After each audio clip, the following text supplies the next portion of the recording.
উপদেষ্টা বলেছেন তিনি বাংলাদেশে এমন একটা বিরল একটা নির্বাচন দিতে চায় যে নির্বাচন ইতিহাসে লিপিবদ্ধ থাকবে।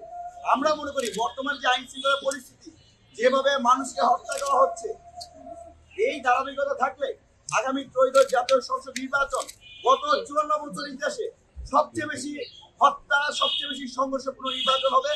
এই পরিবেশ থেকে উত্তরণ করতে হলে মেরুদণ্ডহীন অপদার্থ স্বরাষ্ট্র উপদেষ্টার পদ থেকে কোনো বিকল্প নাই।